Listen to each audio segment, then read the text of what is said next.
Hi, this is Tim and Joel. Welcome to Midwest Hunting and Outdoors by Two Dumbasses, a podcast about the outdoors, hunting, and being a steward of the land.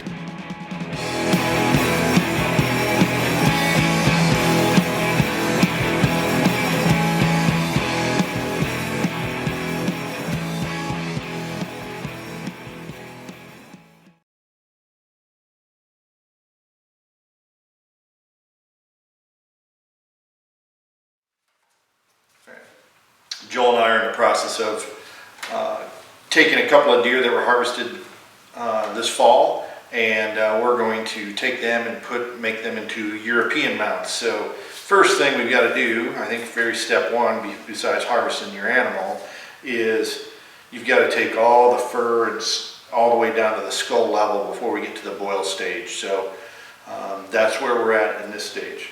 Yeah, so Tim, I know you've done this before. This would be my first.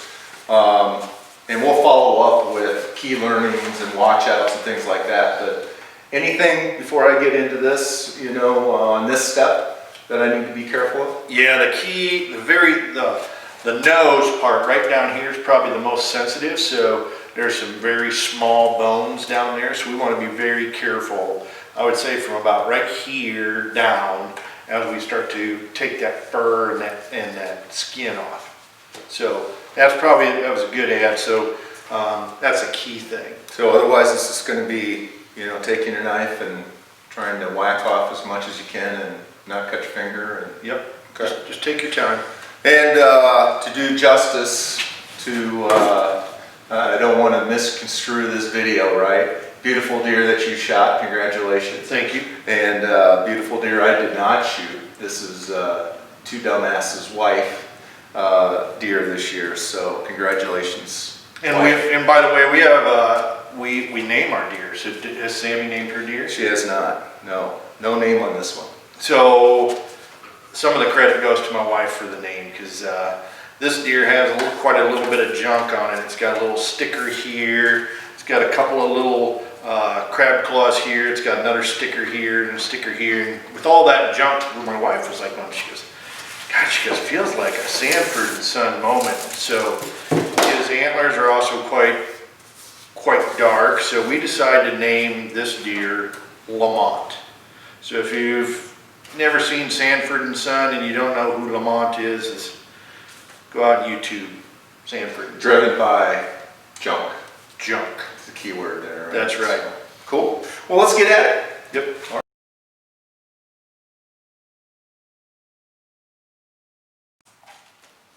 Obviously, I think this is a lot easier if you do it the day you got your animal. But JJ and I have been kind of hanging on to these so that we could do these together, and here we are. Oh, look at these teeth, JJ. We got a lot more teeth than we thought, actually.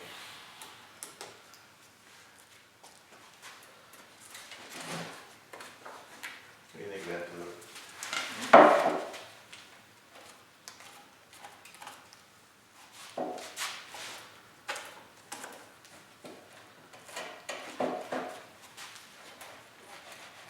Yeah, be really careful around the nose. You see, this is coming up pretty easy. I mean, it's not too bad. A little rank.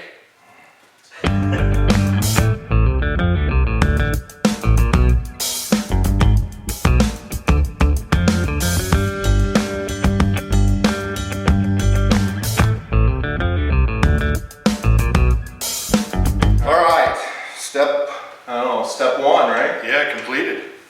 So, learnings. I think you want to. I think you want to get them done as soon as you can. It's been a little warm here in Iowa. And when I started digging into this one, it's literally 50 degrees today, and off and on freezing hot freezing, and so I had some maggots and other things to deal with here on this one, but it's part of the game. I think the lesson would be is, within a week probably, right? You want to get at these. Temperature dependent. I know around my nose it's dry and caked on, and looks like you didn't have a lot of trouble getting yours off. So Yeah, it came right off. So I think, yeah, time makes a big difference. Key learning, really, like I said, be careful of this back here. The other piece is this time I tried just cutting around the antlers and making my way up to that. That worked out pretty slick. Key thing also, take your time around the eyes. It gets to be a little tough. And then you got that joint here in the back, and right here, this is the base plate of the skull.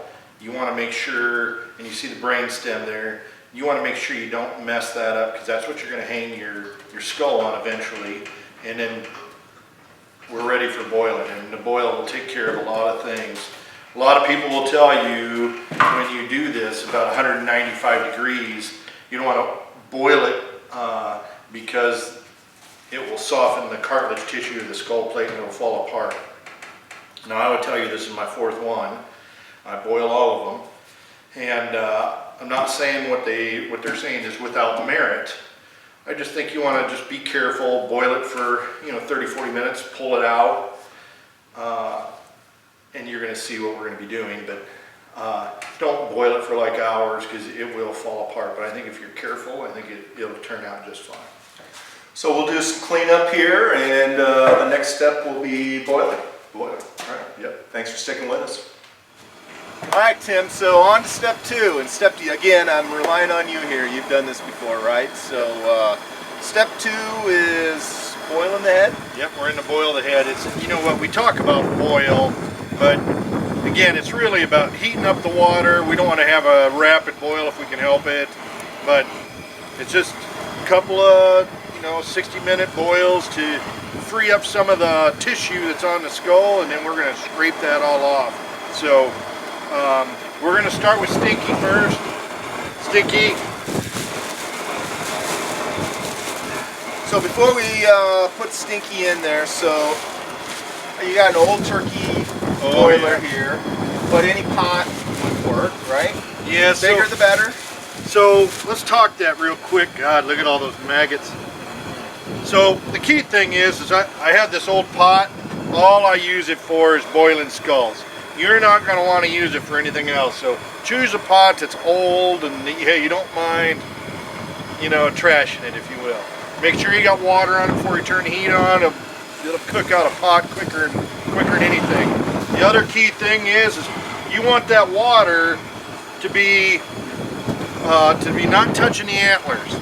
You got to remember that, hey, it's going to boil a little bit, so it's going to come up in level. So right now this water is showing it's a little high, and so what we're going to do is pour a little bit of this water out so that we don't start to bleach out discolor these antlers. I think we're in good shape, really good shape. Now, any concern about the rack with the heat or anything like that? You just don't want the water to boil up to you don't want your antlers in the water. Well, stay tuned, and we'll keep you in the loop on how this process goes. We've got hopefully a couple to get done today. Yep. So, awesome. Stay with us. We've turned it down to try to lower the heat impact. That smell's not for the faint at heart. And then we'll do this for how long, Tim? We're going to do an hour and see where we're at. Okay. All right, we got our first pass. Got our first pass done, Joel. We've kind of cut off a little bit of the tissues to help us in our spray power washing. So we've had this on there how many minutes? About 50. 50 minutes, and we kind of tailored down the temperature. It's still boiling, but it's probably more of a simmer. We've got an ample amount of dead maggots on there that we've securely put to rest. But now what we're going to do is just do a quick power wash, get up as much material as we can. From a camera perspective, you see these are some of those taken off the lower jaw. These are some of those fragile nose bones that we want to protect. And we're still not quite ready to power spray that just yet anyway, because that tissue's still pretty hard. But we're going to start to take off some of the gray matter, if you will. And you'll see, hey, we've got a little discoloration on the hair, but most of that's just fur, that's starting to come off. So we'll power spray this off, and then we'll take another quick look at it. Okay, cool. Definitely what I would advise is making sure that, hey, you're wearing some safety glasses in this process, and keep your mouth shut.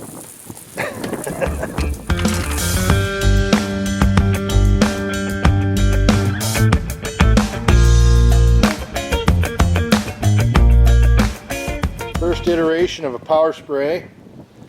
Looks pretty good. Let's flip that over. Got a lot of that brain tissue out. So the nose is really our biggest opportunity. Another key thing is hey, making sure as we progress, making sure we get all the little pieces of meat that are off. That next cook will do that, and because that's what's and also around here in these ear holes. That's what we want to make sure we get rid of, so that this thing smells really fresh, and you know, as you get it into your home a little later, it doesn't start to stink. All right, so Joel and I are back to our boiling. We kind of ran out of time, and we're just now getting back to it after the holidays. So this is really, it's still its first boil. So this is Lamont. So what we're going to do is we're going to add some stuff to the water. And generally what we do is, I have always added Dawn to this. It's just a degreaser to help aid in the boil process, and boil's not the right term, but the simmer process. And then so I put in just enough to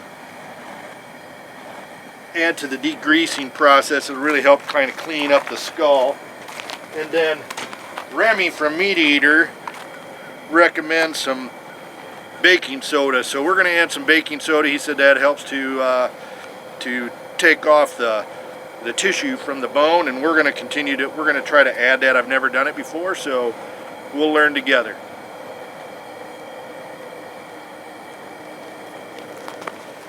All right, so we're on to our next stage. So we've simmered these skulls probably, all in all, what do you say, Joe? 2.5 hours? Yep. We've power sprayed them a couple of times. We finally got all the organic material out.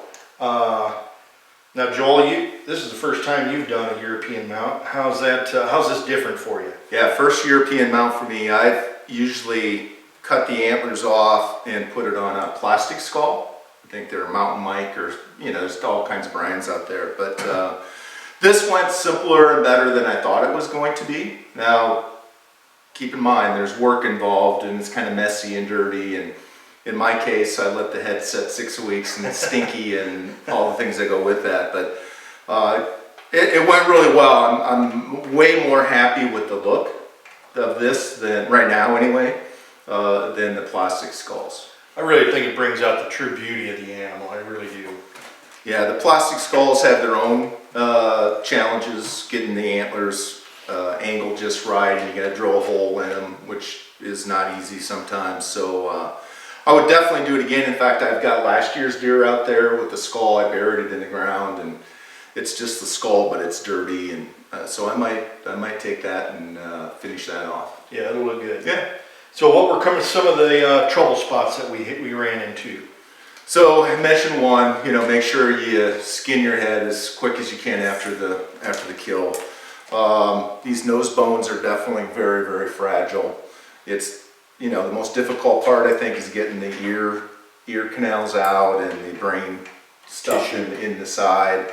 Otherwise, it's just detailed work and trial and error. We used hot water on our power sprayer. I don't know if that made a difference or not, but it can hurt. I do think the Dove makes them clean. Excuse me, not the Dove, but the soap. Yeah, the dish soap Dawn that we used, as well as I do think that the baking soda seemed to help in debris out the tissue.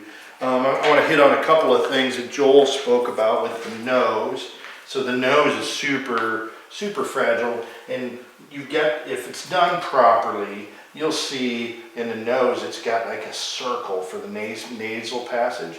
If we do that properly, that will be all intact, and you can see I've got a couple broken pieces in here. It is still going to look super good, but that's super hard to do. I mean, it's just time consuming, and obviously I missed that one, but just as a heads up there.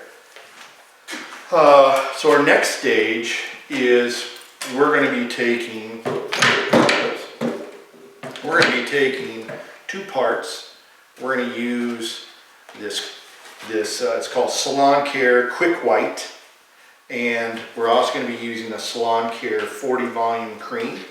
This is basically a peroxide solution, and then what we did is we just basically cut an empty PepsiCo bottle, and what we're going to do is we're going to mix this to a consistency. So we're going to make quite a bit because we're going to do 2 skulls, and then what we're going to do is paint that on these skulls, making sure not to get it on the antlers because it'll bleach out those antlers.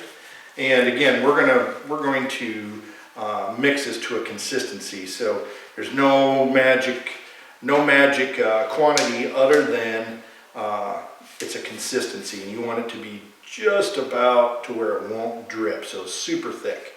All right, so this Quick White, the Salon Care Quick White, you can buy this online or you can get it at like a salon product store. But what we're going to do is we're just going to put in, we're going to make 2-3 cups of this stuff, heaping cups. You don't want to breathe this stuff, it can be a little nasty. I'm going to put in 4 cups, so I've decided.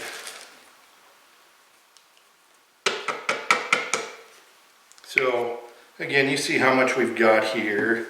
And then what we're going to do is we're going to put in this Salon Care. Again, this is like a peroxide solution. And then what we're going to do is any old stick will do. We're going to mix it.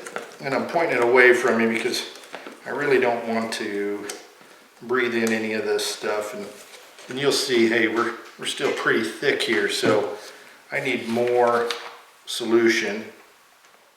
And this is going to be ample amount for what we're trying to do here. I think that's going to be about the right consistency. We could probably put in a little more, but I think we're going to stick with this. This is good consistency. Again, think about frosting. That's what we're trying to get.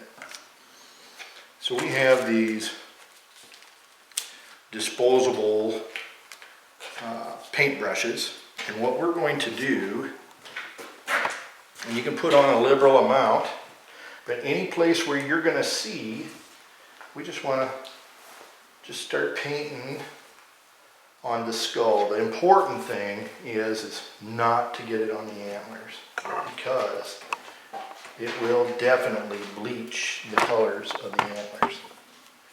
Any little crevice that you can get it into will definitely speed this along and make your process look great. Another key thing is if you're going to age your deer from a teeth perspective, do that before you do this process, because it will make the teeth white and not enable you to age that.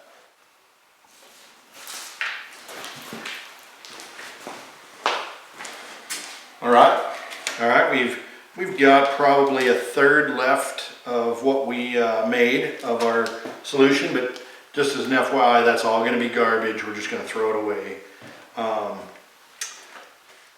We've got this all pretty well coated. I don't think you can coat those teeth enough. I mean, you really want them to be bright, and they have a lot of darkness in them. What do you think? Yeah, it's cool. You put yours on really super thick, and mine's a little thinner. So I did that on purpose to see if there's a difference or not.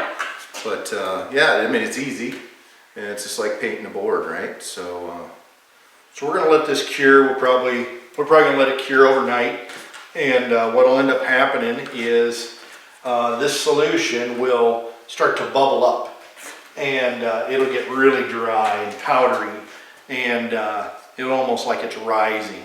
And what we'll do is come with a very light solution of bleach. And you want to make sure you don't put the bleach on the first one, because it'll actually degrade the bone.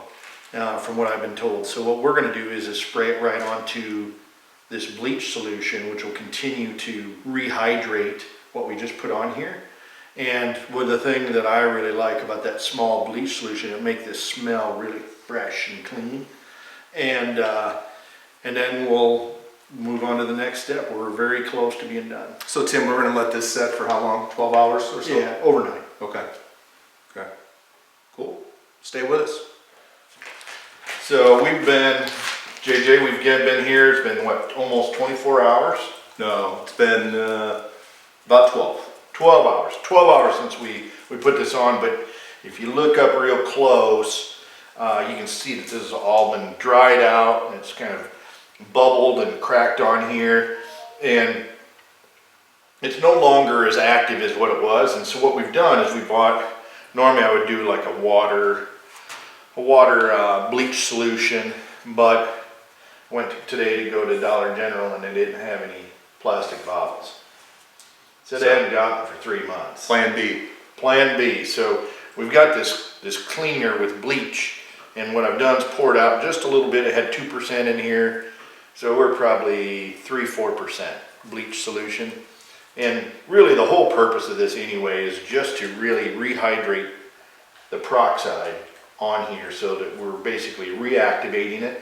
And I like the little bit of a bleach because then when you're done, the skull really smells clean and fresh. It's going to be in your house most likely, so that's just an added benefit. Again, I think we want to make sure we don't get any on the antlers, and then we're just going to lightly spray it and rehydrate it. So we're gonna do this two-person, but if you're gonna do this by yourself, it might make sense to tape up the antlers and stuff, but I'm gonna just put rags around the antlers and hold it, and you're gonna do the squirting. Yep. All right? Again, just enough we're just rehydrating it. We don't want to spray it so hard that we take the solution off.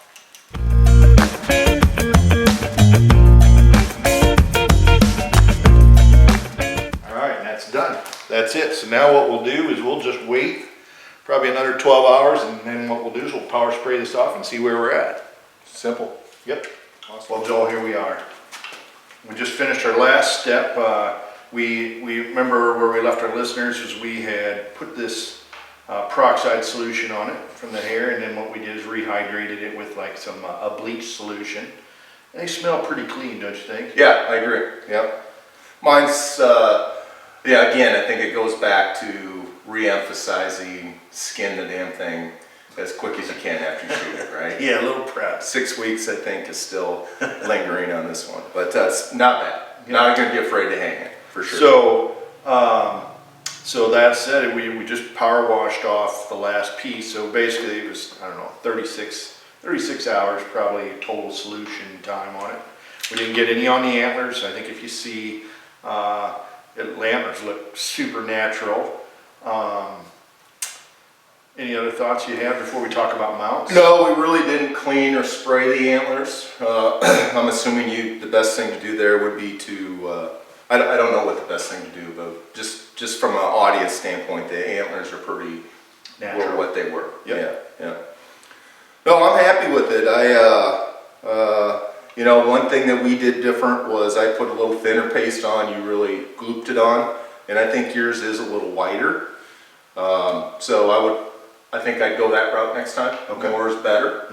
Other than that, you know, when we did power spray the paste off, it dries like a powdery chalk. It comes off pretty easy, pretty clean. And I don't, you know, the bone integrity seems really, really good. Yeah, I would agree. You certainly wouldn't want it falling off the wall, No. right? Because it would bust. But other than that, I mean, it's in pretty good shape. And this back piece, remember as we talked about, this is the most critical with regards to, you don't want to mess this all up. This neck joint right here, because this is where we're going to be hanging it up on your wall. So you want that to be in good shape.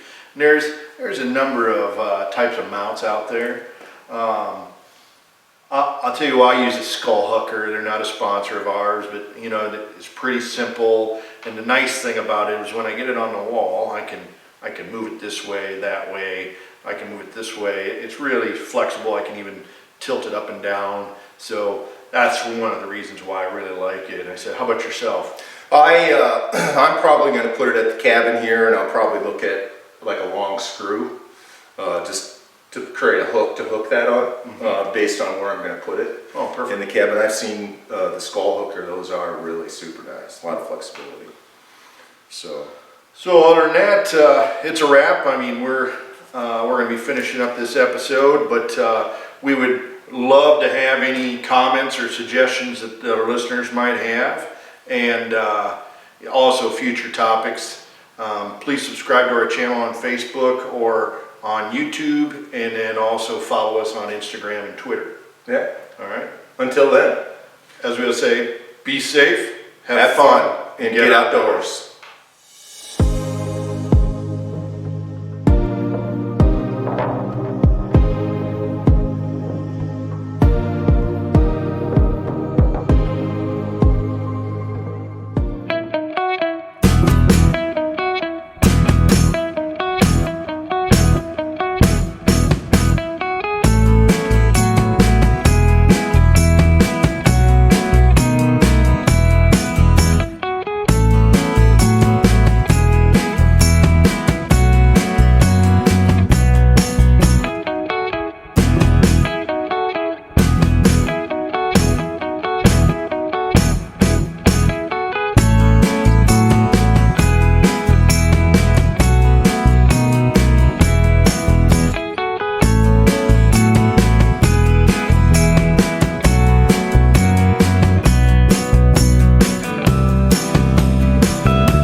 Thanks for listening or watching our show.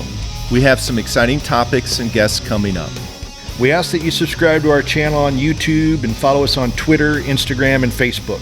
We look forward to hearing your suggestions for topics. Questions and comments. This is Two Dumbasses signing off. Until next time, Be safe, have fun, and get outdoors.